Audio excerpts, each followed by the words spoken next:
Hello दोस्तों, आप सभी का स्वागत है एक बार फिर से आपके अपने चैनल एक स्टडी पॉइंट में। दोस्तों, आज हम एक नए टॉपिक पर बात करेंगे। और अभी जैसे हमने फर्स्ट पार्ट इसमें कंप्लीट किया है समानता पर, इक्वलिटी। और इक्वलिटी में आज जो हमें डिस्कस करना है dimensions of equality, it means समानता के आयाम। तो आइए बात करते हैं। सबसे पहले अगर हम देखें आखिर समानता के जो प्रमुख आयाम है, it means major dimensions of equality, उसमें हम बात कर सकते हैं। जैसे फर्स्ट अगर हम देखें कानूनी समानता, इट मीन्स लीगल डायमेंशन या लीगल इक्वलिटी पर हमें बात करनी है। और इसमें लीगल इक्वलिटी के बाद हम बात करेंगे इसमें राजनीतिक समानता, पॉलिटिकल इक्वलिटी क्या होती है, सोशल इक्वलिटी सामाजिक समानता, आर्थिक समानता, इकोनॉमिक इक्वलिटी। बहुत सारी अलग अलग तरीके से हम देख सकते हैं। आखिर इक्वलिटी के कॉन्सेप्ट को लेकर फर्स्ट पार्ट में हमने बहुत कुछ डिस्कस किया है। जैसे अगर हम देखें इक्वलिटी का क्या मीनिंग है, डेफिनेशन क्या है उसकी, और इसमें अगर हम देखें हिस्टोरिकल बैकग्राउंड को लेकर भी हमने बात की है कि किस तरीके से इक्वलिटी का कॉन्सेप्ट एक मॉडर्न फिनोमेना बन जाता है, एक आधुनिक संकल्पना बन जाती है। तो वो सब कुछ हमने डिस्कस किया, लेकिन आज जो हमें डिस्कस करना है वह है डायमेंशंस ऑफ इक्वलिटी। तो फर्स्ट अगर हम इसमें देखें, फर्स्ट है हमारे पास लीगल इक्वलिटी, इट मीन्स कानूनी समानता। तो सबसे पहले अगर हम देखें थोड़ा सा हम 3-4 लाइनें इसके एक पैराग्राफ बना सकते हैं। और इसमें हम बात कर सकते हैं कि जैसे हम डायमेंशंस को लेकर बात कर रहे हैं, चाहे लीगल इक्वलिटी की हम बात कर रहे हैं या फिर हम सोशल इक्वलिटी की अगर हम बात करते हैं या फिर पॉलिटिकल इकोनॉमिक इक्वलिटी, तो उसमें हम ये कह सकते हैं कि समानता के सभी आयाम, इट मीन्स ऑल डायमेंशंस की अगर हम बात करें, सभी क्या है, एक दूसरे से अटैच है, एक दूसरे से जुड़े हुए हैं। हम ये भी नहीं कह सकते कि हम विदाउट इकोनॉमिक इक्वलिटी के बिना ही हम सारी इक्वलिटी को यूज कर सकते हैं। अगर हम देखें किसी भी एक इक्वलिटी की एब्सेंस में हम ये नहीं कह सकते कि और अदर इक्वलिटी की हमें आवश्यकता नहीं है। तो हम ये कह सकते हैं कि लीगल इक्वलिटी भी हमारे लिए बहुत ज़रूरी है। लीगल इक्वलिटी के साथ साथ में social, political and economic equality हमारे लिए ज़रूरी है। सभी आपस में एक दूसरे से जुड़ी हुई है, सभी अटैचमेंट हम देख सकते हैं, सभी का बना हुआ है। लेकिन अब हमारे लिए अब जाने जरूरी है कानूनी समानता, इट मीन्स लीगल इक्वलिटी आखिर है क्या।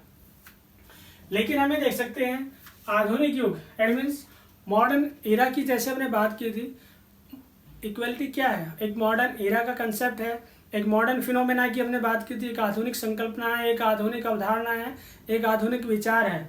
लेकिन हम ये भी देखते हैं कि आधुनिक युग में के आरंभ में हम कह सकते हैं सबसे ज़्यादा डिमांड किसकी की जाती है, इक्वलिटी के कॉन्सेप्ट को लेकर ही बात की जाती है। लेकिन हमें देख सकते हैं इक्वलिटी की मांग तो की जा रही है, लेकिन इक्वलिटी के लिए सबसे ज़्यादा जरूरी क्या है, लीगल इक्वलिटी का होना बहुत ही ज़रूरी है। और लीगल इक्वलिटी अगर हम देखें एक लंबे समय का हम कह सकते हैं, एक डिकेड्स की हम बात कर सकते हैं, सेंचुरीज की लेकर हम बात कर सकते हैं, लॉन्ग सेंचुरीज, लंबे समय से जो शताब्दियाँ हैं उसमें बहुत सारे प्रयास किए गए, तब जाकर के हम देखते हैं इक्वलिटी हमें मिल पाई है। लेकिन इक्वलिटी के साथ साथ में जब हम लीगल इक्वलिटी की बात करते हैं तो वो और भी हमारे लिए इंटरेस्टेड हो जाती है, उसको हम जाने आखिर लीगल इक्वलिटी है क्या। तो इसके सबसे पहले अगर हम मीनिंग पर बात करें, आखिर मीनिंग क्या हो सकता है, हम कह सकते हैं राज्य के द्वारा नागरिकों के, अगर हम कहें नागरिकों के साथ मनमाना व्यवहार नहीं किया जा सकता। इट मीन्स क्या है इसका मतलब कि राज्य के द्वारा नागरिकों के साथ मनमाना, मनमर्जी जिसको हम कहते हैं, ठीक है ना, अपने स्टेट के द्वारा कुछ ऐसे डिसीजन नहीं लिए जा सकते जो पब्लिक के फेवर में ना हो। लेकिन हमें भी देख सकते हैं अगर हम थोड़ा सा और भी देखें मीनिंग को लेकर, तो हम कह सकते हैं कि नागरिकों के साथ कोई मनमाना व्यवहार नहीं किया जाएगा। चलिए ठीक है। लेकिन कानून, लॉ को लेकर जब हम बात करते हैं, लीगल इक्वलिटी की जब हम बात करते हैं, तो उसमें हम कह सकते हैं कि कानून की दृष्टि में इट मीन्स लॉ सभी के लिए इक्वल है, सभी के लिए समान है। और इसमें हम कहें कि सभी नागरिक समान हैं, ठीक है ना। और हमें भी कह सकते हैं कि कानून की दृष्टि में सभी क्या हैं, सभी समान हैं और सभी नागरिकों को कानून का समान संरक्षण, एक इट मीन्स अगर हम कहें, वैसे 2 पॉइंट्स पर हम स्पेशली बात करेंगे, लेकिन इस लाइन में जब हम देखते हैं कि कानून की दृष्टि में सभी नागरिक समान हैं और सभी नागरिकों कानून का समान संरक्षण, इट मीन्स अगर हम देखें इसमें फर्स्ट पॉइंट को हम देख सकते हैं इसमें equality before law, it means कानून के समक्ष समानता, इट मीन्स कानून सभी के लिए समान है। उसके बाद सेकंड हम बात कर सकते हैं कि कानून का समान संरक्षण, it means equal protection of law. हम ये भी कह सकते हैं, उसमें हम डिटेल में बात करेंगे, लेकिन जब हम इस लाइन को देखते हैं कि कानून की दृष्टि में सभी समान होंगे और सभी को समान संरक्षण भी दिया जाएगा, किसका, कानून का। चलिए उसके बाद हम देख सकते हैं, अगर हम देखते हैं एट प्रेजेंट में, वर्तमान में कानूनी समानता के जो भी सिद्धांत है उसको आखिर मान्यता, अगर हम देखते हैं आखिर इसको अप्रूवल की अगर हम बात करते हैं, आखिर मान्यता है, इसको वैलिड माना जाता है, नहीं माना जाता है, तो उसके लिए ऐसा नहीं है कि इंस्टेंट सब कुछ मिला है हमें, नहीं, बहुत एक लंबी लड़ाई लड़ी गई है। हम कह सकते हैं इसको मान्यता, अगर इसको अप्रूवल मिला है या हम कहें इसको इस तरह का सोसाइटी ने एक्सेप्ट किया, स्टेट ने एक्सेप्ट किया है, तो वो इंस्टेंट नहीं मिल पाया है। जैसे हमने बात की थी लॉन्ग सेंचुरीज की, हमने बात की लंबे समय से, या मैनी सेंचुरीज की हम बात कर सकते हैं, बहुत शताब्दियों के बाद ये सारे प्रयास हम देख पाते हैं हुए हैं। लेकिन हम देखें दो एग्जाम्पल हमारे सामने हैं, अगर हम चाहते हैं थोड़ा सा और भी इसमें हम जब हम लीगल इक्वालिटी की बात करते हैं तो इसके हिस्टोरिकल बैकग्राउंड को भी थोड़ा सा हम जान सकते हैं और काफ़ी हम इसका विस्तार भी कर सकते हैं, ईजी रहेगा हमारे लिए। और जब हम बात कर रहे हैं डायमेंशंस ऑफ इक्वालिटी, तो इस पर एक बहुत ही इंपॉर्टेंट ये क्वेश्चन इस पर बनता है और इसकी पूरी संभावना होती है, ये आता ही है। लेकिन हम देखें, जैसे हम बात कर रहे हैं कि वर्तमान में जो हम कह सकते हैं, अगर हम कहें कि कंटेम्प्रेरी जो भी या समकालीन जो एक अवस्था है, या हम कहें 21st सेंचुरी में, या हम कहें 20th सेंचुरी में जो भी हम इक्वलिटी को लेकर हम देख पाते हैं, चाहे वो लीगल इक्वलिटी है या पॉलिटिकल इक्वलिटी, सोशल या फिर इकोनॉमिक इक्वलिटी, लेकिन उसके लिए लंबा प्रयास किया गया है, हम मानते हैं। हम कह सकते हैं मैनी सेंचुरीज, बहुत लंबी शताब्दियों के बाद हमें ये सब कुछ मिल पाया है। ऐसा नहीं है कि सब कुछ आर्टिफिशियल या रेडीमेड सब कुछ तैयार हो चुका था अचानक ही, नहीं, बहुत सारे स्ट्रगल किए गए, जैसे हमने फर्स्ट पार्ट में भी डिस्कस किया है, उसको थोड़ा सा समझे तो हम जरूरी हो जाएगा हमारे लिए। लेकिन हम देखें, जैसे हमने दो एग्जाम्पल इसमें, उसमें हम बात कर सकते हैं। फर्स्ट एग्जाम्पल मनुस्मृति का एक एग्जाम्पल है हमारे सामने, राजा मनु के द्वारा लिखी जाती है, और जो हम कह सकते हैं जो लिटरेचर का एक नाम दिया जाता है मनुस्मृति। और हम ये भी कह सकते हैं कि लंबे समय तक इंडिया में यह एक संविधान के रूप में भी काम करता रहा। लेकिन किस तरह का संविधान, जैसे हम देख सकते हैं एक ही अपराध के लिए अगर किसी ने क्राइम किया है, ठीक है ना, अगर हम कहें कि एट प्रेजेंट में क्या सिस्टम है, अगर हम देखें अगर किसी ने भी क्राइम किया है तो उसको इक्वल हम कह सकते हैं पनिशमेंट किया जाता है, उसको पनिश किया जाता है। लेकिन अगर हम मनुस्मृति के अकॉर्डिंग देखें, मनुस्मृति क्या कहती है, एक ही अपराध के मामले में अगर हम कहें क्राइम किया है, किसी ने अपराध किया है, तो उसमें क्या सिस्टम था मनुस्मृति के अकॉर्डिंग, अगर हम देखें विभिन्न वर्णों के लिए भिन्न हम कह सकते हैं डिफरेंट अलग दंड की व्यवस्था की गई थी।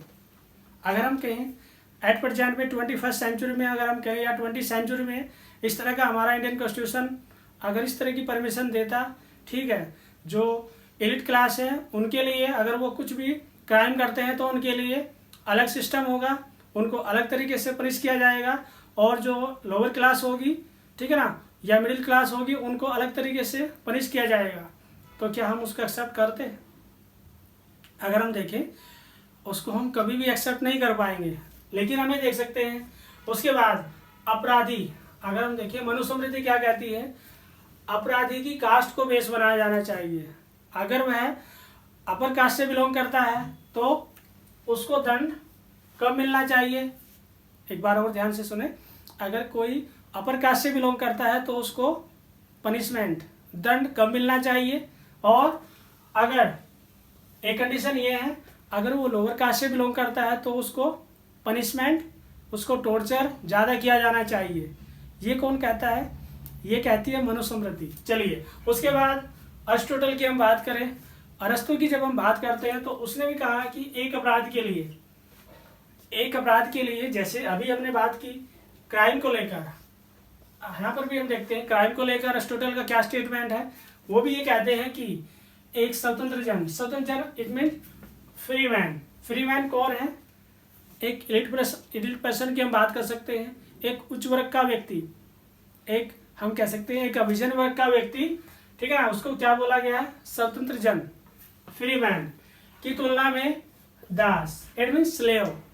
अगर कोई स्लेव कैटेगरी से है, जैसे हम देख सकते हैं अरिस्टोटल ने किसको दास माना है, दास की अगर हम देखते हैं विमेन को लेकर, विमेन को भी एक दास की कैटेगरी में रखा है। और उसमें हम कह सकते हैं बच्चे हैं, ओल्ड एज पर्सन है, उनको पॉलिटिकल राइट्स भी नहीं देता है। लेकिन हम ये देख सकते हैं स्लैब को लेकर उसने कहा है कि दास को अधिक कठोर दंड देना चाहिए, इट मीन्स उसको टॉर्चर ज़्यादा किया जाना चाहिए, उसको पनिश ज़्यादा किया जाना चाहिए। ये कंडीशन किसने बनाई है, अरिस्टोटल ने बनाई है। अब हम देखें अरिस्टोटल और मनुस्मृति में अगर हम देखें कुछ ज़्यादा डिफरेंस नहीं है, दोनों किसका फेवर कर रहे हैं, एलिट क्लास का या हम कहें अपर क्लास का फेवर कर रहे हैं। चलिए उसके बाद हम देखते हैं, आगे आते हैं कानून के समक्ष समानता। आखिर इसको थोड़ा सा हम डिटेल में समझें, क्योंकि इसमें अगर हम देखें थोड़ा सा और भी हम विस्तार करना चाहते हैं तो ये हमारे लिए ज़रूरी है। इसमें हम देख सकते हैं कानून के समक्ष समानता, it means equality before law की अगर हम बात करते हैं तो उसमें कंडीशन क्या है, और कानून का समान संरक्षण, इक्वल प्रोटेक्शन ऑफ लॉ, दोनों में आखिर एक जैसे हैं या कोई डिफरेंस है। तो आइए समझते हैं। फर्स्ट में अगर हम आते हैं कानून के समक्ष समानता, it means equality before law. चलिए उसके बाद इसमें क्या होगा, कानून के समक्ष समानता सभी व्यक्तियों के लिए, राज्य सभी व्यक्तियों के लिए एक जैसा कानून बनाएगा। ऐसा नहीं होगा, एक जैसा कानून बनाएगा। किस तरह का, एक जैसा, इक्वल लॉ की बात की जा रही है, इक्वल कानून की हम बात करें, एक समान कानून बनाएगा। ऐसा नहीं होगा कि अमीरों के लिए अलग कानून और गरीबों के लिए अलग कानून और मिडिल क्लास उनके लिए अलग कानून, नहीं। एक कंडीशन क्या बनाई गई है, कानून के समक्ष समानता, इट मीन्स कानून सभी के लिए समान है। चलिए सभी के लिए एक जैसा कानून बनाएगा और इन कानूनों को इम्प्लीमेंट भी तो करना है, सभी को एक समान लागू किया जाएगा। इट मीन्स कानूनों को एक समान, इक्वल इम्प्लीमेंटेशन की बात की जा रही है, एक समान लागू करेगा। चलिए उसके बाद अगर हम देखते हैं डाइसी की एक बहुत ही पॉपुलर हम कह सकते हैं कोटेशन है, उसने कहा अवैधानिक इलीगल जो वर्क होंगे, ठीक है ना, उसके लिए प्रत्येक व्यक्ति, अगर हम जैसे अभी हम देखें अगर कोई भी इलीगल जो वर्क की हम बात कर रहे हैं, इट मीन्स क्राइम, अगर कोई भी व्यक्ति क्राइम करता है तो क्या होगा, प्रत्येक व्यक्ति को उतना ही दोषी माना जाएगा, कितना, जितना अन्य कोई साधारण नागरिक। ऐसा नहीं हो सकता कि अगर कोई अपर कास्ट से बिलोंग करता है तो उसके लिए उसको कम दोषी माना जाएगा, और जो लोअर क्लास से बिलोंग करता है तो उसको ज़्यादा दोषी मान लिया जाएगा। अभी तक हम देखें अरिस्टोटल और मनुस्मृति तो यही कह रही है कि जो अपर कास्ट से बिलोंग करते हैं उनको टॉर्चर नहीं करना चाहिए, और जो लोअर कास्ट से बिलोंग करते हैं या मिडिल क्लास से बिलोंग करते हैं तो उनको टॉर्चर ज़्यादा किया जाना चाहिए। चलिए लेकिन हम ये देख सकते हैं अगर वो सब कुछ वैलिड होते, हम कहें मनुस्मृति अगर वैलिड होती, वो ठीक होती, तो फिर तो 21st सेंचुरी में भी या 20th सेंचुरी में भी उन सभी को हम फॉलो कर रहे होते, और हमारे फिर कॉन्स्टिट्यूशन में भी उन सभी का एक इम्पैक्ट हमें देखने को मिलता, या बहुत सारे जो डेमोक्रेटिक कंट्री है, लोकतांत्रिक देश है, फिर उन सभी में भी इस तरह का एक इम्पैक्ट हम देख पाते, लेकिन ऐसा नहीं है। चलिए उसके बाद हम देख सकते हैं कानून तक अगर हम देखें, कानून की पहुंच, जैसे हम कहते हैं कि वैसे कानून के हाथ बहुत लंबे होते हैं, ठीक है ना, तो कानून तक सबकी पहुंच एक जैसी, यानी कि सभी कानून तक कानून का सहारा ले सकते हैं, सभी कानून से हेल्प ले सकते हैं कानून के माध्यम से, ठीक है ना। और एक ये भी बात की गई कानून तक सबकी पहुंच, यानी कि सब व्यक्ति कानून के माध्यम से न्याय ले सकते हैं। और एक कंडीशन ये भी है कि कोई व्यक्ति इतना छोटा भी नहीं होगा, कितना, कि वह न्यायालय में ना जा सके, कोर्ट की, ठीक है ना, कोर्ट ना जा सके, ऐसी कंडीशन भी नहीं बनाई जा सकती। एक कंडीशन ये है क्योंकि अभी तक तो यही सब चल रहा था, कोर्ट की शरण में ना जा सके या कोर्ट से हेल्प ना ले सके। चलिए उसके बाद हम देख सकते हैं कोई व्यक्ति इतना शक्तिशाली भी नहीं होगा कि वह न्यायालयों के प्रति उत्तरदायी ना हो। एडमिन्स हमें देखते हैं कि जो भी हम देखते हैं, जो भी कोर्ट के जो डिसीजन होते हैं, अगर किसी भी व्यक्ति ने कोई भी क्राइम किया है, अगर हम कहें अगर अपराध सिद्ध हो जाता है तो फिर क्या होता है, कोर्ट का जो भी डिसीजन होता है वो एक्सेप्ट करना ही होता है। चाहे वो अपर कास्ट से बिलोंग करता है या फिर मिडिल क्लास से बिलोंग करता है या फिर लोअर क्लास से बिलोंग करता है, सारी कंडीशन बनी हुई है। और हमें भी देख सकते हैं, जैसे बोला भी जाता है कि कोर्ट का फैसला आ चुका है, अब इसकी अवमानना नहीं कर सकते, यानी कि उसको हम एक्सेप्ट करना ही होता है। तो इस तरह का एक कंडीशन बनाई जा सकती है। और हम कह रहे हैं जैसे कानून के समक्ष समानता है, इट मीन्स कानून सभी के लिए समान है, वो उतना ही बड़े व्यक्ति के लिए भी उतना ही है और छोटे व्यक्ति के लिए भी उतना ही है। चलिए, उसके बाद कानून का समान संरक्षण, इट मीन्स अगर हम देखें जो सेकंड है इसमें हमारा पॉइंट, वह है कानून का समान संरक्षण, it means equal protection of law. चलिए, इक्वल प्रोटेक्शन की अगर हम बात करते हैं, सभी नागरिकों को कानून का समान संरक्षण की बात की जा रही है, सभी को, ठीक है ना, सभी को समान संरक्षण प्राप्त होगा, नागरिकों में कोई भेदभाव नहीं किया जाएगा, किसी भी तरह का कोई डिस्क्रिमिनेशन नहीं किया जाएगा। चलिए, एक कंडीशन तो ये है कि नागरिकों को कानून का समान संरक्षण भी मिलेगा, ठीक है ना, और कोई भेदभाव नहीं किया जाएगा। चलिए, उसके बाद अपने अधिकारों की रक्षा के लिए व्यक्ति क्या कर सकता है, अपने राइट्स को प्रोटेक्शन देने के लिए अगर हम कोर्ट की हेल्प लेंगे तभी तो प्रोटेक्शन हो पाएगा। ऐसा तो नहीं हो सकता कि स्टेट में या हम कहीं सोसाइटी में हम कंफर्ट फील करेंगे, हमेशा एक जैसी सिचुएशन बनी रहेगी, किसी तरह का कोई वायलेंस नहीं होगा, कोई हिंसा नहीं होगी या कोई किसी तरह का कोई डिस्क्रिमिनेशन नहीं करेगा, एक्सप्लॉयटेशन नहीं करेगा। नहीं, परिस्थितियाँ बदलती रहती है, सोसाइटी में बहुत सारी परिस्थितियाँ बदल सकती हैं। तो हम क्या कर सकते हैं ऐसी अवस्था में हम क्या कर सकते हैं, न्यायालय की शरण ले सकते हैं, जा सकते हैं और अपने अधिकारों की क्या कर सकते हैं, सुरक्षा कर सकते हैं। चलिए, उसके बाद हम ये भी देख सकते हैं, अगर थोड़ा सा हम और आगे चलें, कि सभी नागरिक अपने अधिकारों की रक्षा के लिए कोर्ट में जा सकते हैं। चलिए, ठीक है, लेकिन अगर हम थोड़ा सा ये भी देखें, अगर हम इंडिया के पर्सपेक्टिव में हम बात करें तो सिस्टम कैसा बनता जा रहा है, हम ये भी देख पाते हैं सिस्टम में बहुत सारे बदलाव हो रहे हैं।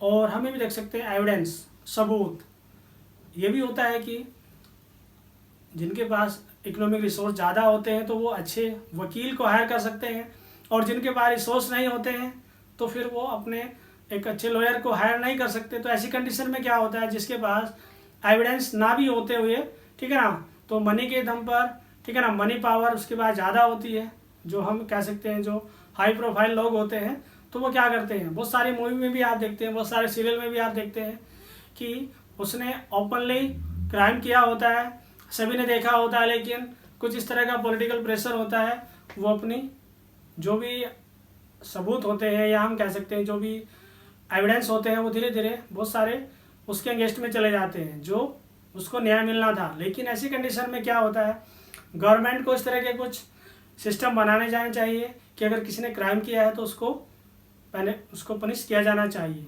लेकिन हमें देख सकते हैं कि इस तरह का जो बदलाव हो रहे हैं तो उसमें अमीर लोगों को जल्दी फास्ट तरीके से न्याय मिल जाता है, और जो एक ऐसा व्यक्ति है जिसको न्याय की उम्मीद होती है तो वह बहुत पीछे रह जाता है। चलिए, उसके बाद थोड़ा सा और आगे चलें, कर्तव्य के प्रसंग में समानता, it means equality in terms of duties. अगर हम देखते हैं कि कर्तव्य के प्रसंग में समानता, तो इसमें हम ये भी देख सकते हैं कि आखिर किस तरह के कर्तव्य है। जब हम ड्यूटीज को लेकर बात करते हैं कि कर्तव्य के प्रसंग में समानता होनी चाहिए, तो हम कह सकते हैं किसी भी धर्म जाति के आधार पर हम उसको भेदभाव इस तरह का नहीं कर सकते। और ये भी होगा अगर हम देखते हैं कि सभी व्यक्ति को अपने अधिकार, ठीक है ना, अपने ड्यूटीज़, जब हम बात करते हैं कर्तव्य की बात करते हैं तो अधिकारों से भी इसको हम जोड़ते हैं, अधिकार और कर्तव्य एक बैलेंस बना रहना चाहिए। चलिए, और उसमें हम देखें नेक्स्ट जो पॉइंट है, करों के निर्धारण में समानता, that means equality in determination of taxes. अगर हम देखते हैं इसमें, जैसे अभी तक हम ये भी देखते हैं कि इक्वल सैलरी तो इक्वल टैक्स देना चाहिए या इक्वल टैक्स हमें पे करना होता है, लेकिन हमें भी देख सकते हैं जैसे हम सोसाइटी में कुछ इस तरह का एक सिस्टम भी बना होता है, जो एलिट क्लास से बिलोंग करते हैं या जो कैपिटलिस्ट क्लास की हम बात करें, जो पूंजीपति वर्ग है, उनसे गवर्नमेंट ज़्यादा टैक्सेस लेती है। लेकिन हम ये नहीं कह सकते कि कहीं ना कहीं पर कि इक्वलिटी का वायलेशन हो रहा है, समानता का वायलेशन हो रहा है। नहीं, हम ऐसी कंडीशन में भी ये कह सकते हैं कि जो कैपिटल क्लास होती है, जो पूंजीपति वर्ग होते हैं, उनसे गवर्नमेंट ज़्यादा टैक्सेस लेती है क्योंकि उनके पास इस तरह के रिसोर्सेस हैं। और ऐसा कहाँ पर हो सकता है? ऐसा एक डेमोक्रेटिक स्टेट में ही पॉसिबल है, एक लोकतांत्रिक राज्य में ही संभव है। लेकिन हमें देख सकते हैं करों के निर्धारण में समानता, उसको भी क्या माना जाएगा? अगर किसी अपर कास्ट से या हम कहें जो कैपिटलिस्ट क्लास है, पूंजीपति वर्ग है, उससे ज़्यादा टैक्स लिया जा रहा है और जो लोअर क्लास है अगर उससे कम टैक्स लिया जा रहा है, तो ऐसी कंडीशन में हम कह सकते हैं करों के निर्धारण में समानता, या हम कहें जो टैक्सेस का जो एक प्रोसेस है वो एक समान वे में हम उसको यूज कर रहे हैं, उसमें किसी तरह का कोई भेदभाव नहीं माना जाता है। तो ये है हमारा first legal equality. Legal equality के बाद अब सेकंड बार आते हैं पॉलिटिकल इक्वालिटी। तो आइए उसके बारे में जानते हैं। कानूनी समानता, इनमें लीगल इक्वालिटी को कंप्लीट किया है और लीगल इक्वालिटी के बाद अब हम बात करते हैं पॉलिटिकल इक्वालिटी। आखिर पॉलिटिकल या राजनीतिक समानता है क्या? तो इसमें अगर हम सबसे पहले इसके मीनिंग पर हम बात करें, आखिर इसको लेकर हम बात कर सकते हैं मीनिंग पर भी कि नागरिकों के राजनीतिक अधिकारों की समानता। इट मीन्स पॉलिटिकल राइट्स को लेकर बात की जा रही है, यानी कि राजनीतिक अधिकारों की समानता है। अगर हम इसमें देखें equality of political rights of citizens, तो इसमें हम ये भी दे सकते हैं कि नागरिकों के अधिकारों को लेकर हम बात कर सकते हैं कि सभी नागरिकों को बिना किसी भेदभाव के, विदाउट डिस्क्रिमिनेशन बात की जा रही है। और क्या होना चाहिए? बिना भेदभाव के राजनीतिक अधिकार उनको प्राप्त होने चाहिए, इट मीन्स पॉलिटिकल राइट्स। अगर हम कहें विदाउट डिस्क्रिमिनेशन पॉलिटिकल राइट्स मिल पा रहे हैं तो हम कह सकते हैं पॉलिटिकल इक्वलिटी बनी हुई है, काम कर रही है। लेकिन हम ये भी देखते हैं जब हम पॉलिटिकल इक्वलिटी पर बात करते हैं तो हम ये कह सकते हैं, बहुत ही पॉपुलर कोटेशन है, हम कहते हैं एक व्यक्ति एक वोट। इट मीन्स अगर हम कहें वन मैन वन वोट। और ये पॉपुलर जो कोटेशन है हम बात कर सकते हैं कि डेमोक्रेटिक सिस्टम, एक लोकतांत्रिक व्यवस्था में ही हम इसकी बात कर सकते हैं। इसका एक इम्पोर्टेंस भी है एक लोकतांत्रिक व्यवस्था में ही, जिसको हम लोकतंत्र बोलते हैं। और हमें भी देखते हैं, थोड़ा सा और आगे हम चलते हैं तो एनीबॉडी, किसी पर्सन की हम बात करें, किसी व्यक्ति को हम कहें बर्थ, जेंडर, रिलीजन, किसी को भी हम बेस नहीं बना सकते। किसी के आधार पर हम ये नहीं कह सकते कि इसको राजनीतिक अधिकार नहीं दिए जा सकते। तो एक कंडीशन ये भी है कि राजनीतिक अधिकार उसको देने से मना नहीं किया जा सकता। और उसका बेस ये भी नहीं होगा कि जन्म के आधार पर किस जाति में उसने जन्म लिया है, मेल है, फीमेल है, या किस रिलीजन को फॉलो करने वाला है। इन सभी को हमें इग्नोर करना होता है, तभी हम कह सकते हैं प्रेजेंस ऑफ पॉलिटिकल राइट्स या पॉलिटिकल इक्वालिटी की हम बात कर सकते हैं।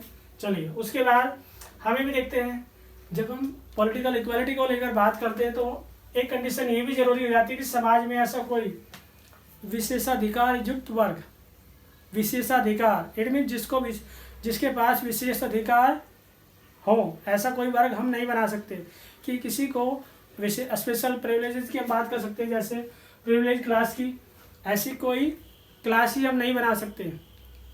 अगर हम इस तरह की क्लास सोसाइटी बनाते हैं तो फिर क्या होगा? फिर तो डिस्क्रिमिनेशन हो जाएगा, फिर पॉलिटिकल इक्वलिटी कहाँ रह पाएगी, ये भी सोचना है हमें। तो हम कह सकते हैं कि समाज में ऐसा विशेषाधिकार युक्त वर्ग नहीं होगा, मना किया गया है, कोई ऐसा वर्ग होगा ही नहीं। लेकिन हमें देखते हैं जब डेमोक्रेटिक सिस्टम नहीं था, अगर हम भारत के इंडिया के पर्सपेक्टिव में ही हम बात करते हैं, या बहुत सारे ऐसे कंट्री जब डेमोक्रेटिक सिस्टम काम नहीं कर रहा है, लोकतंत्र की एक व्यवस्था जब राज्यों में नहीं थी, तो उस टाइम पर हम देखते हैं एक मोनार्की सिस्टम हमें देखने को मिलता है। और एक मोनार्की सिस्टम भी हम थोड़ा सा डिस्कस करेंगे, जैसे अब थोड़ा सा और आगे आएंगे तो उस पर हम डिस्कस कर पाएंगे।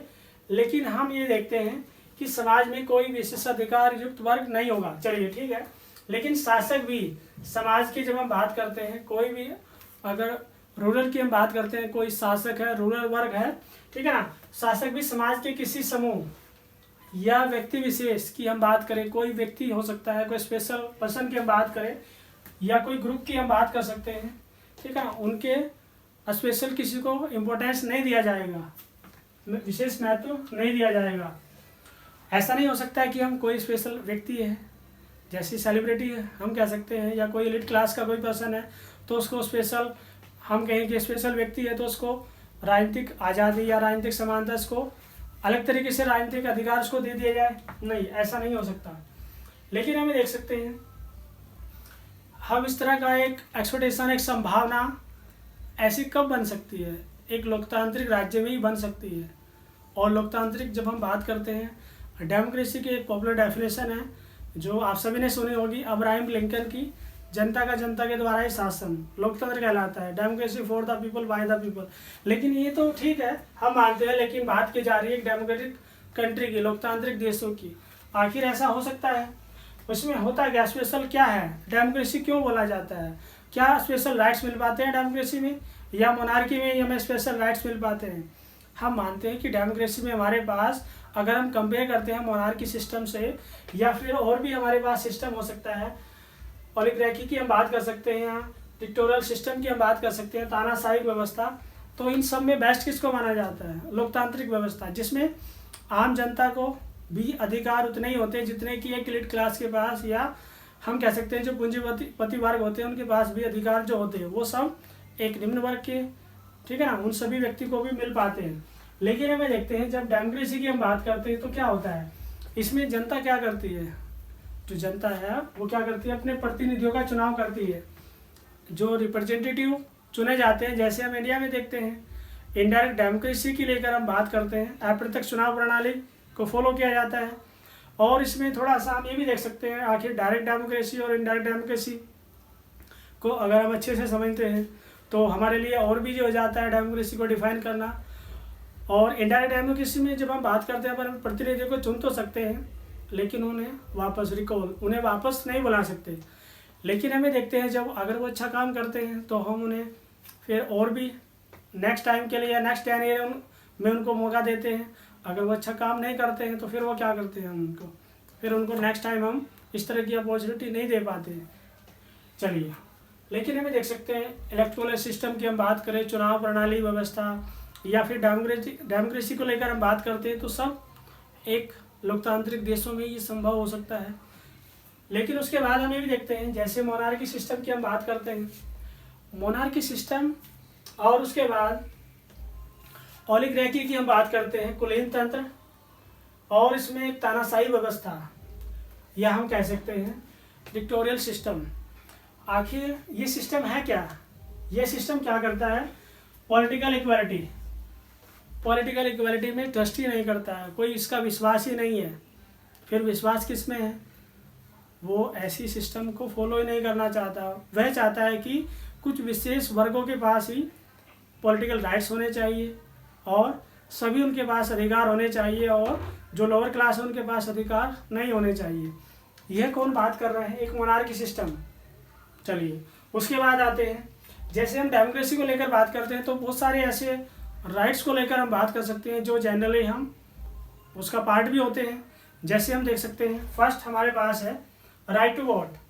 राइट टू वोट जब हम बात करते हैं एडल्ट फ्रेंचाइज सिस्टम की, इंडिया में जब हमारा इंडियन कॉन्स्टिट्यूशन इम्प्लीमेंट हुआ था तो उसमें एज क्राइटेरिया रखा गया था कि हम अपने right to vote, it mean मतदान का अधिकार का प्रयोग हम कब कर सकते हैं? जब हम 21 प्लस या 21 कंप्लीट कर चुके हैं। लेकिन उसके बाद धीरे धीरे बहुत सारे बदलाव हुए और बाद में हमने देखा कि एक जो एज क्राइटेरिया उसमें कमी की जाती है, और एज क्राइटेरिया कितना किया जाता है?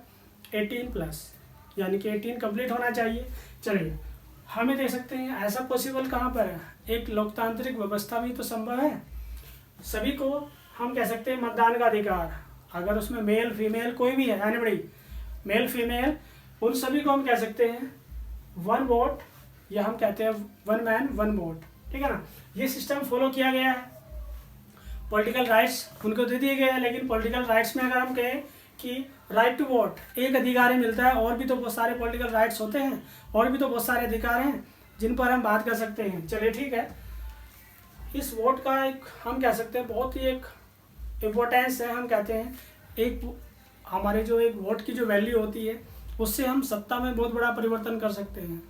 एक वोट से ही एक कैंडिडेट विनर भी हो सकता है, एक वोट से ही एक कैंडिडेट फेल भी हो सकता है, असफल भी हो सकता है।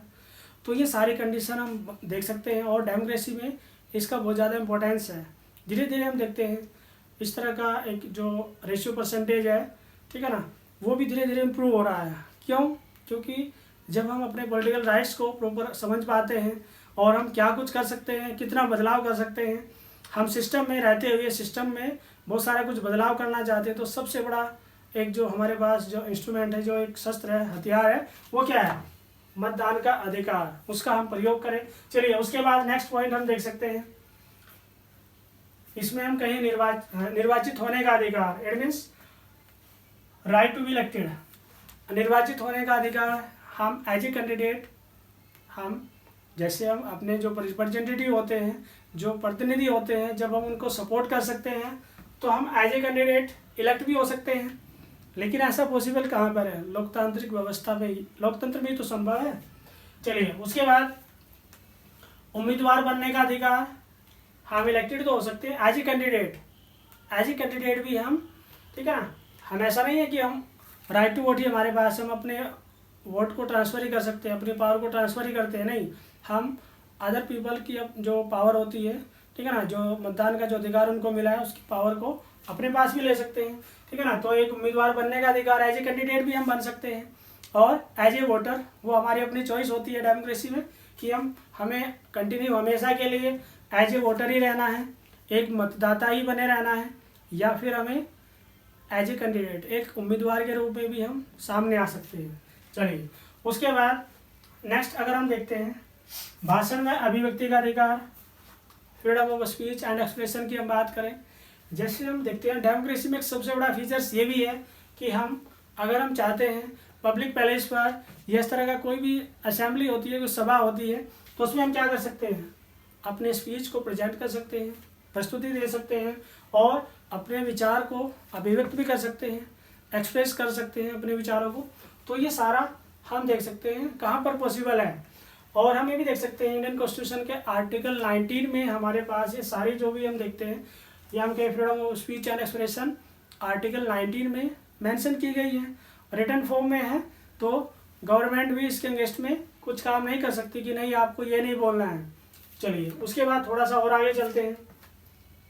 अगर हमें लगता है कि गवर्नमेंट बहुत सही कर रही है तो हम उसकी अच्छाइयों को बता सकते हैं, गवर्नमेंट के फेवर में बात कर सकते हैं। लेकिन ऐसा भी होता है कभी कभी, और हम देख भी पाते हैं जब हम सिस्टम को समझने लग जाते हैं तो सिस्टम में कुछ हमें अच्छाइयाँ नज़र आती हैं, कुछ बुराइयाँ भी नज़र आती हैं। जैसे हम देखते हैं किसी भी गवर्नमेंट को लेकर हम देखते हैं, टू एस्पेक्ट को लेकर हम बात कर सकते हैं। फर्स्ट एस्पेक्ट ये क्या होता है, पहला पहलू क्या है, सरकार अच्छा भी करती है, और जब उसको लगने लगता है अगर वो सेल्फिश हो जाए कोई भी गवर्नमेंट तो क्या करती है, फिर वो पब्लिक के अगेंस्ट में जाकर के भी काम करना शुरू कर देती है, या कुछ ऐसी पॉलिसी को बना सकती है, ऐसे लॉ को इम्प्लीमेंट कर सकती है, लॉ मेकिंग को ऐसा हम कहें कानून को ऐसा बना सकती है जो जनता के हित में ना हो। जैसे एट प्रेजेंट में हम देखें बहुत सारे जो पीजेंट हैं, पीजेंट क्लास की हम बात करें, जो किसान वर्ग है वो प्रोटेस्ट कर रहा है। उसके पीछे वजह क्या है, किसान नहीं चाहते कि हमारे हित में इस तरह का कोई कानून बने, और उसको वापस लेने की बात की जा रही है कि गवर्नमेंट पर इस तरह के प्रेशराइज उसको गवर्नमेंट को किया जा रहा है। लेकिन उसके पीछे वजह क्या है, जब जनता उससे खुश नहीं है, जब कोई भी लॉ इम्प्लीमेंट होता है या इस तरह के लॉ हम कहें कि जो भी कानून पार्लियामेंट में डिस्कस होते हैं, और फिर उन्हें लगता है कि हाँ अब ये पब्लिक में जाएगा, जनता के बीच जाएगा ये कानून, तो धीरे धीरे ऐसा भी होता है कानून इम्प्लीमेंट होने से पहले उसकी आलोचना शुरू हो जाती है, क्योंकि हम इलेक्ट्रॉनिक प्रिंट मीडिया के माध्यम से धीरे धीरे कानूनों के बारे में समझ रखते हैं, जानते हैं। तो हमें भी देख सकते हैं फिर ऐसी कंडीशन में क्या होता है, सरकार की आलोचना का अधिकार भी हमें लोकतंत्र में मिला हुआ है, तो हम गवर्नमेंट को क्रिटिसाइज भी कर सकते हैं। ऐसा नहीं है कि हम गवर्नमेंट के फेवर में बात करेंगे। हमें भी देखते हैं डेमोक्रेसी का एक सबसे बड़ा फीचर ये भी है कि हमें लगता है कि गवर्नमेंट कुछ गलत कर रही है तो हम उसको क्रिटिसाइज भी करें। ऐसा नहीं है कि आप एंटी नेशनलिस्ट हो जाओगे, ऐसा कुछ भी नहीं है। चलिए उसके बाद हम देखते हैं नेक्स्ट आते हैं राजकीय नियुक्तियाँ और सम्मान प्राप्त करने का अधिकार। आखिर इसमें क्या है, राजकीय नियुक्तियाँ तथा सम्मान प्राप्त करने का अधिकार, right to receive state appointments and honours की हम बात करें, सम्मान पाने का अधिकार भी, और हम जितनी भी गवर्नमेंट अपॉर्चुनिटी हमें मिलती है, बहुत सारी जो हम कहते हैं सरकारी जो सेवाएं हम, तो उसमें हम कह सकते हैं बहुत सारी ऐसी अपॉर्चुनिटी हो सकती है, IAS IPS ऑफिसर, ठीक है ना। तो वो सारी किस कैटेगरी में हम कह सकते हैं कि हम सिस्टम का पार्ट भी बना रह सकते हैं और सिस्टम में कुछ अच्छा भी बदलाव कर सकते हैं। जैसे हम एग्जीक्यूटिव पार्ट्स को लेकर बात कर सकते हैं, तो वो सब क्या करते हैं, जो हमारे IAS IPS ऑफिसर्स होते हैं, और उसमें हम देखते हैं प्रेसिडेंट, वाइस प्रेसिडेंट, और पीएम और उसका कैबिनेट, वो सब क्या करते हैं, बहुत सारी इस तरह की अपॉर्चुनिटी के लेकर हम बात कर सकते हैं जो सिस्टम में पॉलिटिकल राइट्स को प्राप्त करते हैं और सिस्टम में बैलेंस करने का बहुत सारे एफर्ट्स उनके द्वारा किए जाते हैं। चलिए, ये तो हो गया हमारा पॉलिटिकल इक्वलिटी। आखिर राजनीतिक समानता क्या है वो हमने सभी बहुत सारे पॉइंट्स के बेस पर उसको समझा है। चलिए अब नेक्स्ट आते हैं सामाजिक समानता, सोशल इक्वलिटी। आखिर सोशल इक्वलिटी होती क्या है, तो हम कह सकते हैं समाज और सामाजिक जीवन में सभी व्यक्तियों को समान समझा जाना चाहिए। इट मीन्स हम कहें कि सोसाइटी में मेल है चाहे फीमेल है, ठीक है ना, सभी को क्या होना चाहिए, सभी को एक जैसा माना जाना चाहिए, सभी इक्वल है, ठीक है ना, चाहे मेल है चाहे फीमेल है। ऐसा कौन कहता है, सोशल इक्वलिटी, सामाजिक समानता कहती है। चलिए उसके बाद हम देखते हैं कास्ट, रिलीजन और जेंडर, बर्थ, किसी भी तरह का हम कहें, चाहे वह जाति, धर्म, ठीक है ना, वंश, लिंग या जन्म स्थान के आधार पर कोई डिस्क्रिमिनेशन नहीं होना चाहिए। इट मीन्स हम कहें कि अगर सपोज करें एनी कोई भी पर्सन है और अदर पर्सन की हम बात करें, उस बीच में कोई गैप नहीं होना चाहिए, कोई डिस्क्रिमिनेशन, भेदभाव नहीं होना चाहिए। अगर यह डिस्क्रिमिनेशन होता है तो हम सोशल इक्वलिटी के कॉन्सेप्ट पर बात ही नहीं कर सकते, या सोशल इक्वलिटी का जो कॉन्सेप्ट होता है वो कभी सक्सेसफुल हो ही नहीं पाएगा। अगर हम किसको बेस बनाते हैं, अगर हम रिलीजन को बेस बनाते हैं, कास्ट को बेस बनाते हैं, रिलीजन को हम बेस बनाते हैं, या फिर हम कहें जेंडर को हम बेस बनाते हैं, किसी पैलेस को बेस बनाते हैं, ठीक है ना, तो किसी तरह का क्या होना ही होना चाहिए, किसी तरह का कोई डिस्क्रिमिनेशन नहीं होना चाहिए। लेकिन हमें देखते हैं डिस्क्रिमिनेशन को लेकर एक हिस्टोरिकल बैकग्राउंड को भी हम थोड़ा सा देख सकते हैं। अगर हम देखें बहुत सारे ऐसे कंट्री की हम बात कर सकते हैं, बहुत सारे ऐसे देश हैं, चाहे हम बात करें लैटिन अमेरिका की हम बात कर सकते हैं, ठीक है ना, अगर हम बहुत सारे कॉन्टिनेंट को लेकर हम बात करें, बहुत सारे महाद्वीप हम ऐसा देख सकते हैं। एशिया महाद्वीप में हम देखें, इंडिया की हम बात कर सकते हैं।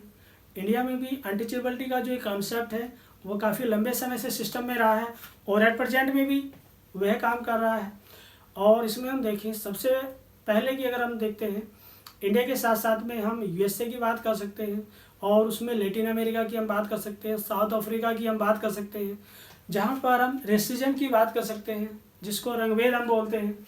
और इसमें कुछ एग्जांपल भी हमने मेंशन किए हुए हैं, जैसे हमने यूएसए की हम बात कर रहे हैं, अमेरिका में बहुत सारे इस तरह के कंट्री को लेकर हम बात कर सकते हैं, जहाँ पर स्लेवरी सिस्टम, दास प्रथा, किस बेस पर स्लेवरी सिस्टम को फॉलो किया जाता है, और उसमें अलग अलग तरह की कैटेगरी बना दी जाती है कि ब्लैक और इस तरह का ब्लैक पर्सन है तो उसको दास बना करके रखा जाता है लंबे समय तक।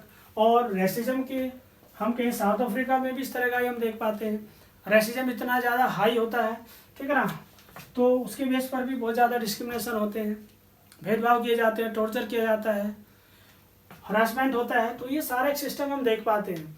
लेकिन हम ये कहें कि साउथ अफ्रीका में ऐसा हो रहा है या फिर यूएसए में ही ऐसा हुआ है, लेकिन हम जब एशियन कॉन्टिनेंट की बात करते हैं, एशिया महाद्वीप की हम बात करते हैं, तो उसमें इंडिया भी तो है।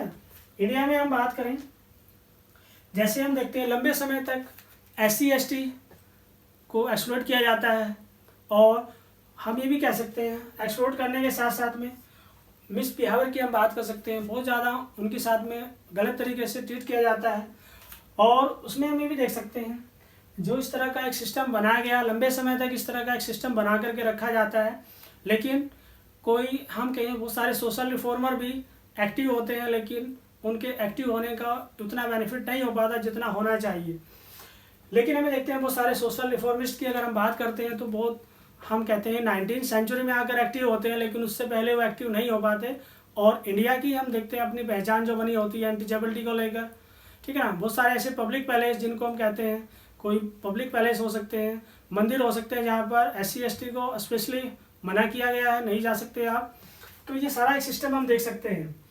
लेकिन हमें देखिए आखिर ये सब अगर हम कहें कि किसी को कास्ट के बेस पर टॉर्चर करना, या हम कहें किसी को कलर के बेस पर टॉर्चर करना या डिस्क्रिमिनेशन करना, भेदभाव करना, क्या है, ऐसी कंडीशन में हम कह सकते हैं थ्योरी ऑफ या हम कहें प्रिंसिपल्स ऑफ इक्वलिटी, समानता के सिद्धांत के फेवर में हो सकता है या उसके अगेंस्ट में हो सकता है, ये हमें सोचने की आवश्यकता है।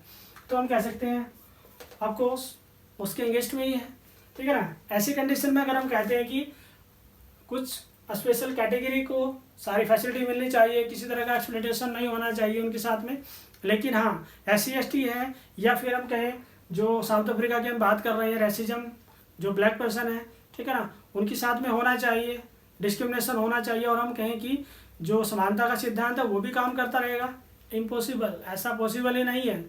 चलिए उसके बाद हम थोड़ा सा देखते हैं इंडियन कॉन्स्टिट्यूशन में भी हम देखते हैं आर्टिकल 17 क्या कहता है, एंड ऑफ अनटचेबिलिटी की बात करता है, छुआछूत का अंत किया जाएगा। जैसे हम कह सकते हैं, जैसे अभी तक क्या था इंडिया में जो हम सिस्टम देख पाते हैं, तालाबों में एक कुत्ता तो जा सकता है, लेकिन एक ऐसा व्यक्ति जिसको हम कहते हैं SC/ST वाले नहीं जा सकते। उसके बाद मंदिर में भी, तालाब में भी एक कुत्ता जा सकता है, मंदिर में भी कुत्ता जा सकता है, लेकिन उसमें क्राइटेरिया इस तरह का बनाया गया था जो जिसको वर्णा सिस्टम के नाम से जानते हैं, ब्राह्मण, क्षत्रिय, वैश्य और शूद्र। चलिए लेकिन हमें देखते हैं आखिर इस तरह का एक एफर्ट्स किया जाता है और आर्टिकल 17 ऐड किया जाता है, और आर्टिकल 17 स्पेशली मना करता है, या हम कहें छुआछूत का अंत, एंड ऑफ अनटचेबिलिटी को लेकर तो बात की जाती है, लेकिन हम कितने सक्सेसफुल हो पाए हैं, इस डायरेक्शन में कितना कुछ काम हो पाया है, ये हमें सोचने की आवश्यकता है। चलिए उसके बाद थोड़ा सा और आगे चलते हैं। हम ये भी कह सकते हैं जब हम सामाजिक समानता को लेकर बात कर रहे हैं, सोशल इक्वलिटी को लेकर हम बात कर रहे हैं, तो उसमें किसी को छोटा या बड़ा, किसी को सुपीरियर या लोअर कैटेगरी का नहीं माना जाएगा। फिर क्या होगा, इसमें सभी को, मेल फीमेल को इक्वल राइट्स मिलेगी, सभी को समान अधिकार मिलेंगे। तो अगर समान अधिकार, इक्वल राइट्स की अगर हम बात कर रहे हैं, सभी को मिल पा रहे हैं, तो हम कह सकते हैं सोशल इक्वलिटी बनी हुई है। अगर हम कहें कि चाहे कितने भी हाई प्रोफाइल कोई व्यक्ति है या फिर लोअर कैटेगरी का कोई भी पर्सन हो सकता है, अगर उसमें डिस्क्रिमिनेशन नहीं हो रहा है तो हम सोशल इक्वलिटी की बात कर सकते हैं। और उसमें हम ये देख सकते हैं सोशल इक्वलिटी को और भी स्ट्रॉन्ग हम कैसे बना सकते हैं, और भी उसका इम्पोर्टेंस कैसे बढ़ सकता है। तो उसमें बात की जा सकती है सामाजिक समागम, जिसको हम बोलते हैं सोशल इंटरकोर्स। आखिर सोशल इंटरकोर्स है क्या, इसमें हम देख सकते हैं सोसाइटी में रहते हुए हम बहुत सारा कुछ एफर्ट्स कर सकते हैं। जैसे हम कह सकते हैं बहुत सारा इंटरकास्ट मैरिज, ठीक है ना, उसको बढ़ाने से क्या होगा, अगर इंटरकास्ट मैरिज का रेशियो परसेंटेज बढ़ता है, तो हम कहें कि अगर इंटरकास्ट मैरिज का जो एक रेशियो परसेंटेज है अगर वह इम्प्रूव होगा तो क्या होगा, सोशल इक्वलिटी बैलेंस में रहेगी, सोशल इक्वलिटी की डायरेक्शन में काम हो पाएगा। और उसमें हम ये भी कह सकते हैं, जैसे हम अभी तक जो सिस्टम हम देख पाते हैं इंडिया के पर्सपेक्टिव में अगर हम देखें, अभी तक सिस्टम में क्या था, अगर कोई अलग एलिट क्लास का कोई भी पर्सन है तो वह जो उसमें अलग अलग कैटेगरी होती थी, चाहे वो मिडिल क्लास हो या फिर लोअर क्लास है, तो उनको वह इन्वाइट ही नहीं करता था। लेकिन जब हम देखते हैं 21st सेंचुरी में बहुत सारे बदलाव हम देख पाए हैं, हालांकि 20th सेंचुरी के भी बहुत सारे इस तरह के एफर्ट्स हम देख पाते हैं कि किए जा रहे हैं जब से कॉन्स्टिट्यूशन इम्प्लीमेंट हुआ है। और उसमें हम ये देखते हैं कि फिर धीरे धीरे कास्ट को इग्नोर किया जा रहा है धीरे धीरे, लेकिन कम्प्लीटली इग्नोर नहीं किया गया है। अभी भी आप देख सकते हैं विलेज लेवल पर किस तरह की सिचुएशन हम देख पाते हैं। और हम बहुत सारे ऐसे स्टेट भी हैं जहाँ पर स्पेशली कास्ट को भी इम्पोर्टेंस दिया जाता है। लेकिन हम देख सकते हैं उसके लिए हम कह सकते हैं मैरिज एक सबसे बड़ी एक सोशल इक्वलिटी के लिए एक एफर्ट्स किया जा सकता है। मैरिज हो सकता है, कोई अदर फेस्टिवल भी हो सकता है जब हम सभी कम्युनिटी के पीपल्स को इन्वाइट कर सकते हैं। और फूड की हम बात कर सकते हैं, कोई भी स्टाइल लाइफ स्टाइल को फॉलो किया जा सकता है। तो इस तरह का हम एक ट्रेडिशनल एक परंपरा को फॉलो कर सकते हैं। चलिए उसके बाद नेक्स्ट आते हैं आर्थिक समानता, इकोनॉमिक इक्वालिटी। इकोनॉमिक इक्वालिटी में अगर हम बात करें आखिर है क्या, इकोनॉमिक इक्वालिटी में हम कह सकते हैं कि सभी व्यक्तियों की मूलभूत, जिसको हम बोलते हैं बेसिक नेसेसिटी, आखिर बेसिक नीड्स जिसको हम कह सकते हैं मूलभूत आवश्यकताएं की पूर्ति होनी चाहिए। आखिर बेसिक नीड्स हैं, होती क्या है हमारी, वैसे तो हम सभी जानते हैं हमारी बेसिक नीड्स क्या है, रोटी कपड़ा और मकान, यही तो हमें चाहिए। लेकिन हम कह सकते हैं कि ठीक है सभी व्यक्तियों की मूलभूत आवश्यकताएं की पूर्ति होनी चाहिए, जो भी रिक्वायरमेंट है, जो भी हमारी नीड्स हैं, आवश्यकताएं हैं, वो फुलफिल होनी चाहिए। और उसमें हम ये भी कह सकते हैं संपत्ति की दृष्टि से, संपत्ति की दृष्टि से भारी विषमताएं, हम कह सकते हैं किसी भी तरह की कोई डिस्पैरिटीज नहीं होनी चाहिए, विषमताएं नहीं होनी चाहिए। और चलिए ठीक है, लेकिन हम ये देखें, अगर हम बात कर रहे हैं इकोनॉमिक इक्वालिटी, बहुत ही एक इम्पोर्टेंट आस्पेक्ट की हम बात कर सकते हैं, बहुत ही एक इम्पोर्टेंट पहलू है। अगर हम कहें इकोनॉमिक इक्वालिटी हमें नहीं मिल पा रही है, आर्थिक समानता सोसाइटी में नहीं है, स्टेट में नहीं है, तो हम ना ही तो पॉलिटिकल इक्वालिटी की कल्पना कर सकते हैं, ना ही तो पॉलिटिकल इक्वालिटी का कोई इंपॉर्टेंस हो सकता है, ना ही हम कह सकते हैं सोशल इक्वालिटी का कोई इंपॉर्टेंस होगा, ना ही लीगल इक्वालिटी का कोई इंपॉर्टेंस होगा। तो हम जैसे स्टार्टिंग में भी हमने डिस्कस किया था कि अगर हम चाहते हैं इक्वालिटी के कॉन्सेप्ट को समझना भी चाहते हैं या इक्वालिटी के कॉन्सेप्ट को सक्सेसफुल बनाना चाहते हैं, तो उसके लिए सबसे ज़्यादा ज़रूरी क्या होगा कि हम सोशल, पॉलिटिकल, इकोनॉमिक और लीगल इक्वालिटी सभी आपस में इंटरलिंक हैं, सभी आपस में जुड़े हुए हैं। अगर हम कहें किसी एक इक्वालिटी के एब्सेंस में या किसी एक डायमेंशन के एब्सेंस में हम कहें कि इक्वालिटी का कॉन्सेप्ट सक्सेसफुल हो पाएगा, इम्पॉसिबल, ऐसा पॉसिबल ही नहीं है। लेकिन हमें देखते हैं बहुत ही पॉपुलर पॉलिटिकल फिलोसफर की हम बात कर सकते हैं, लोस्की। लोस्की का मानना क्या है? लोस्की का मानना है कि जिस देश में संपत्ति, अगर हम बात करते हैं वेल्थ को लेकर बात की जा रही है, प्रॉपर्टी को लेकर, ठीक है ना, और प्रोडक्शन, अगर हम कहें संपत्ति को लेकर बात की गई है, किसने की है? जॉन लोस्की का मानना है कि जिस देश में, अगर ऐसा कोई भी देश हो सकता है जिसमें संपत्ति और उत्पादन के साधनों पर, ठीक है ना, गिने चुने लोगों का, अगर उसका एक नंबर हम कहें बहुत थोड़ा है, अगर गिने चुने लोग ही पूरे सिस्टम को मैनेज कर रहे हैं, जैसे इंडिया में हम कह सकते हैं अंबानी अडानी पूरे सिस्टम को कैप्चर किए हुए हैं, अगर हम कहें गिने चुने लोग ही पूरे सिस्टम को कैप्चर कर लेंगे, तो फिर क्या होगा? तो फिर तो ये होगा ना कि कुछ स्पेशल एक नंबर होगा जो पूरे सिस्टम को मैनेज करेगा, ठीक है। और ऐसी कंडीशन में क्या हो सकता है? ऐसी कंडीशन में हम ये देख सकते हैं देश, पूरी कंट्री, पूरा ही देश क्या चला होगा? राजनीति। राजनीति कौन करेगा? जिसके पास कैपिटल, जिसके पास पूंजी होगी वही राजनीति कर पाएगा। और कल्चर की हम बात करें, पूरी संस्कृति में बदलाव भी ला सकता है, एजुकेशन सिस्टम को भी बदल सकता है और पूरी जुडिशरी सिस्टम को भी बदल सकता है। इट मीन्स हम ये कह सकते हैं अगर गिने चुने लोगों के पास ही सारे रिसोर्सेज होंगे, सभी उनके पास इस तरह के रिसोर्सेज हमेशा बने रहेंगे, तो फिर हम कह सकते हैं कि उनके पास ऐसा होने से क्या हो सकता है? देश की राजनीति में भी बहुत सारे बदलाव हो सकते हैं। राजनीति, हम कह सकते हैं पॉलिटिक्स का जो लेवल है बहुत ज़्यादा ख़राब हो सकता है, उसमें कमी आ सकती है। कल्चर का, हम कह सकते हैं संस्कृति का जो एक लेवल है, जो स्तर है, वो भी कम, उसमें भी कमी आ सकती है। एजुकेशन का जो लेवल है उसमें बहुत सारे बदलाव हो सकते हैं। और इसमें हम ये भी कह सकते हैं जुडिशरी, न्यायपालिका, न्यायपालिका में भी बहुत सारे बदलाव हो सकते हैं। जिनके पास पैसा होगा वही पॉलिटिक्स में जा सकते हैं, वही अच्छी एजुकेशन ले सकते हैं। और हम ये भी कह सकते हैं जुडिशरी में भी न्याय उन्हीं को मिल पाएगा। एट प्रेजेंट में भी इस तरह के बहुत सारे एग्जाम्पल हमारे सामने हैं, जिनके पास पैसा होता है, मनी पावर के दम पर वो क्या करते हैं, एविडेंस, सबूतों को इकट्ठा कर लेते हैं। और फिर ये होता है जिसको न्याय मिलना होता है उसको न्याय नहीं मिल पाता। लेकिन मनी पावर को हम देखते हैं कि वो अलग ही तरीके से सोसाइटी में बहुत सारे, हम कह सकते हैं एक स्टैंडर्ड जो होना चाहिए सोसाइटी का वो नहीं बन पाता, और कुछ लोग ही पूरे सिस्टम में बदलाव कर देते हैं। लेकिन हम भी देख सकते हैं, जैसे अभी स्टार्टिंग में भी हमने बात की थी न्यूनतम आवश्यकता है, आखिर हमारी जो बेसिक नीड्स है, वैसे तो हमने बात की थी रोटी, कपड़ा और मकान, लेकिन हमें देख सकते हैं भोजन, वस्त्र, आवास, शिक्षा और स्वास्थ्य। हम ये नहीं कह सकते कि किसी ओनली 3 एलिमेंट से ही हम काम अपना चला सकते हैं, रोटी, कपड़ा और मकान चाहिए। लेकिन रोटी, कपड़ा और मकान के साथ साथ में हमें भी देख सकते हैं, ठीक है, एजुकेशन भी तो चाहिए। अगर हम कहें विदाउट एजुकेशन हम अपने पर्सनैलिटी डेवलपमेंट कर सकते हैं, अपने लाइफ को बहुत ही अच्छे से मैनेज कर सकते हैं, क्या ऐसा हो सकता है? इम्पॉसिबल। एजुकेशन भी हमें उतनी ज़रूरी है जितने की रोटी, कपड़ा और मकान। और उसमें हम कहें हेल्थ, अगर हम फिजिकली फिट नहीं होंगे तो बहुत सारी प्रॉब्लम्स आएंगी, और प्रॉब्लम्स आएंगी तो फिर हम सोसाइटी में भी अपना कंट्रीब्यूट नहीं कर पाएंगे। स्टेट में भी जो नेशनल बिल्डिंग की हम बात करते हैं, राष्ट्रीय निर्माण में हम तब कब सहयोग करेंगे? जब हम फिजिकली फिट होंगे, एजुकेशन हमारा अच्छा होगा और हमारे पास रहने के लिए, खाने के लिए सभी फैसिलिटी मिल पाएंगी। तो ऐसी कंडीशन कहाँ पर पॉसिबल हो सकती है? एक लोकतांत्रिक राज्य में ही पॉसिबल हो सकती है।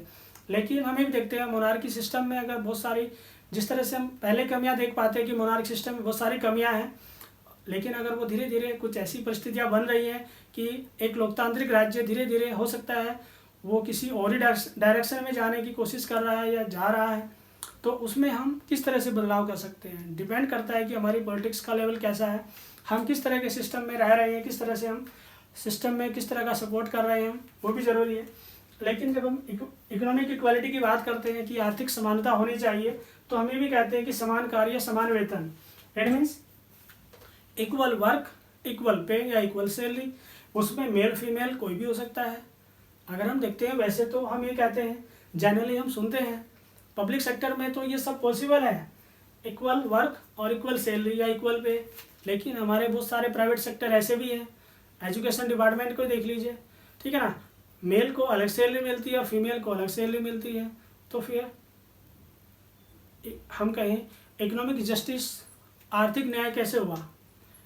इक्वल सैलरी, जब इक्वल वर्क लिया जा रहा है, इक्वल काम हो रहा है, तो इक्वल सैलरी तो मिलनी चाहिए। लेकिन क्या ऐसा हो पा रहा है? नहीं। इस डायरेक्शन में ठीक है, हम पब्लिक सेक्टर में तो इस तरह का हम देखते हैं कि अगर हम कहें कि पब्लिक सेक्टर में हम सेम डिपार्टमेंट में काम कर रहे हैं, सेम पोजीशन पर काम कर रहे हैं, तो हमें इक्वल सैलरी मिल पाती है। लेकिन हम ये भी देखते हैं प्राइवेट सेक्टर में बहुत सारी कमियां हैं, लेकिन उसके लिए दोषी और कोई नहीं है, हम ही दोषी हैं उसके लिए। चलिए उसके बाद थोड़ा सा और हम आगे देखते हैं। इस कॉन्सेप्ट को तो हमने कंप्लीट किया है, लेकिन हमें देखिए आखिर मार्क्सवादी या हम कम्युनिस्ट जो एक आइडियोलॉजी है, मार्क्सवादी या साम्यवादी विचारक क्या चाहते हैं? वो चाहते हैं एक समाजवादी व्यवस्था। आखिर समाजवादी व्यवस्था में वैसे तो हम ये भी देखते हैं, कम्युनिस्ट तो ये भी चाहते हैं कि धीरे धीरे स्टेट में इस तरह का एक सिस्टम बनना चाहिए जिसमें क्लासलेस सोसाइटी बननी चाहिए और स्टेटलेस सोसाइटी बननी चाहिए। लेकिन हम ये भी देखते हैं उनके जो एक एफर्ट्स हैं वो ये भी चाहते हैं कि सोसाइटी में अगर एक्सप्लॉयटेशन हो रहा है तो उसके लिए हम देखते हैं सोसाइटी को 2 पार्ट्स में डिवाइड किया उसने। फर्स्ट कौन सी है? जिसको हम बोलते हैं पूंजीपति वर्ग, पूंजीपति वर्ग, और एक श्रमिक वर्ग जिसको हम बोलते हैं बॉर्जेस क्लास, और एक प्रोलेटेरियन क्लास। तो ये एक सिस्टम दो ही वर्ग बने हुए हैं। अगर हम कम्युनिस्ट आइडियोलॉजी को बेस बनाते हैं या मार्क्सिस्ट जो विचारक हैं उनका मानना क्या है कि सोसाइटी में 2 ही वर्ग होते हैं, पूंजीपति वर्ग होता है, निम्न वर्ग होता है। और जो पूंजीपति वर्ग होता है वो निम्न वर्ग या हम कहें जो श्रमिक वर्ग होते हैं उनका शोषण करता है। किस तरह का शोषण करता है? आर्थिक, इकोनॉमिक एक्सप्लॉयटेशन किया जाता है। और हम ये भी देख सकते हैं धीरे धीरे, फिर एक बहुत ही पॉपुलर कोटेशन भी है, प्रत्येक व्यक्ति से उसकी योग्यता के अनुसार प्राप्त किया जाए और प्रत्येक को उसकी आवश्यकता के अनुसार दिया भी जाए। इट मीन्स हम कहें प्रत्येक से उसकी योग्यता के अनुसार प्राप्त किया जाए। इट मीन्स हम कहें कि from each according to his ability. Ability को लेकर बात की जा रही है, प्रत्येक से उसकी योग्यता के अनुसार प्राप्त किया जाए। It means from each according to his ability. Ability को लेकर बात की गई, योग्यता और आवश्यकता को लेकर भी बात की जा रही है। प्रत्येक को उसकी आवश्यकता के अनुसार भी दिया जाए। It means to each according to his needs. चलिए ठीक है, लेकिन हमें देख सकते हैं ठीक है मार्क्सिस्ट आइडियोलॉजी अलग अलग तरीके से सोचती है, अलग अलग तरीके से उसके अपने विचार हैं। लेकिन हमें देख सकते हैं जैसे अभी तक हमने स्टार्टिंग में लीगल इक्वलिटी पर भी बात की, लीगल इक्वलिटी बहुत ही ज़रूरी है। और लीगल इक्वलिटी के साथ साथ में हमें भी कह सकते हैं कि पॉलिटिकल इक्वलिटी भी हमारे लिए बहुत ज़रूरी है। पॉलिटिकल इक्वलिटी के साथ साथ में हम सोशल इक्वलिटी का भी इम्पोर्टेंस कम नहीं है, वो भी हम कहते हैं कि बहुत ज़्यादा इम्पोर्टेंस है। लेकिन सोशल इक्वलिटी के साथ साथ में हम कह सकते हैं लास्ट में जो हमने डिस्कस किया है इकोनॉमिक इक्वलिटी। अगर हम देखें कम्प्लीटली, अगर इन सभी इक्वलिटी का एक इम्पोर्टेंस बना हुआ है तो ऐसा नहीं है वो इंस्टेंट अचानक कुछ हो पाया है। उसके लिए हमने लंबी लड़ाइयाँ लड़ी हैं, ठीक है ना। बहुत सारे हम कह सकते हैं लोगों ने कुर्बानियाँ दी हैं और एक मोनार्की सिस्टम में एंगेस्ट में जा कर के स्ट्रगल किए गए हैं। स्ट्रगल करने के बाद ही हम इस मुकाम पर, इस अवस्था तक पहुँचे हैं। तो इसमें हम लास्ट में कंक्लूजन भी लिख सकते हैं कि इन सभी जो भी हमने देखा, ठीक है ना, चाहे वह हम कहें कानूनी समानता या फिर राजनीतिक, आर्थिक, सामाजिक समानता, सभी का अपना एक इम्पोर्टेंस है और सभी का स्टेट में बैलेंस होना बहुत ही ज़रूरी है। जितना कुछ बैलेंस में रहेगा तो सोसाइटी का, व्यक्ति का, ठीक है ना, सभी का विकास हो पाएगा और सभी राष्ट्र के निर्माण में अपना कंट्रीब्यूट कर पाएंगे। तो दोस्तों ये सब कुछ हमने कंप्लीट किया डायमेंशंस ऑफ इक्वालिटी। और इससे रिलेटेड अगर आपको ये कोई भी क्वेरी रहती है तो आप कमेंट बॉक्स में मेंशन कीजिए और वीडियो को लाइक कीजिए, शेयर कीजिए। Thanks for watching the video.